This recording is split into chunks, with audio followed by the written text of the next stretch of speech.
এই যে মোটা বইটা দেখতে পাচ্ছ, এখানে পেজ নাম্বার আমাদের লাস্ট পর্যন্ত আমরা যদি খেয়াল করি তাহলে এখানে টোটালে যে পেজ আছে প্রায় 950, প্রায় 1000খানা পেজ আছে। এর মধ্যে টোটাল বইয়ের মধ্যে আজকের যে নিয়ম দেখাবো এই বইয়ের মধ্যে পাবে না, তাই অবশ্যই তোমরা একটু দেখে নাও। দেখতে পাচ্ছ যখনই কোনো 9 যে কোনো 9, 99, 9, তারপরে 909, মানে 9 এমন সংখ্যা যদি থাকে তাদের সাথে যদি কোনো সংখ্যা গুণ অবস্থায় থাকে তাহলে দেখে দেখে তোমরা কী করে অ্যান্সার করতে পারবে। এগুলো কিন্তু পরীক্ষায় থাকে, মানে এরকম যে গুণ আকারের অনেক অঙ্ক থাকে সেগুলো তোমরা কিন্তু কয়েক সেকেন্ডে বার করতে পারবে। দেখো এই যে 99, এখানে 99 আছে না, এই 99 সব 100 রাউন্ডে সবসময় দেখতে হবে। এই 99টা 100 পাশে, সবসময় 99, 9 এগুলো কার আশেপাশে? এই 99টা কি 100 আশেপাশে না? 100 পাশে না? তাই সবসময় 100কে টার্গেট নিয়ে চলবে। দু একটা দেখো একদম ক্লিয়ার হয়ে যাবে।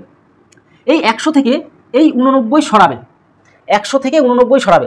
তাহলে এই যে 89 থেকে তুমি যদি 100 সরাও কত থাকে? 11 থাকে, লিখলে। এবার কী করবে? এই সংখ্যাটার সাথে 1 সরিয়ে দেবে, এখানে যাই থাকবে সেখান থেকে 1 সরিয়ে দেবে। তাহলে 1 সরালে কত হয়? 88। 89 থেকে 1 সরিয়ে দিলে আমাদের অ্যান্সার চলে আসলো। মানে অর্থাৎ 89 সাথে 99 গুণ করলে আমরা কিন্তু এই সংখ্যাটাই পাবো। ক্লিয়ার হয়ে গেলে চলো আরেকটা। এই 99 100 পাশে, তাহলে 100 থেকে তুমি কী করবে? 75 সরিয়ে দাও, সরিয়ে দিলে কত? 25 থাকে, 25টাকে এই ডান পাশে লিখবে। এবার এইখান থেকে 75-এর সাথে কী করবে? 75 থেকে 1 সরিয়ে দেবে, তাহলে কত? 74 আমাদের কী হয়ে গেলো? অর্থাৎ 7425 আমাদের অ্যান্সার হয়ে গেলো। এই 99টা শুধু ফলো করবো, যে 99 থাকলে আমরা 100 থেকে সরিয়ে দেবো। এখানে কত আছে দেখো, এখানে আমাদের কত আছে ভালো করে খেয়াল করে দেখো তো। 999, মানে 1000-এর পাশে না, 1000-এর আশেপাশে না? তাহলে 1000-এর আশেপাশে, তখন এই 1000 থেকে এটা সরিয়ে দেবে, এখানে মাইনাস করে দেবে, এটা মাইনাস করে দিলে কত থাকে? 130। 130টা এখানে লিখে দাও। এবার কী করবে?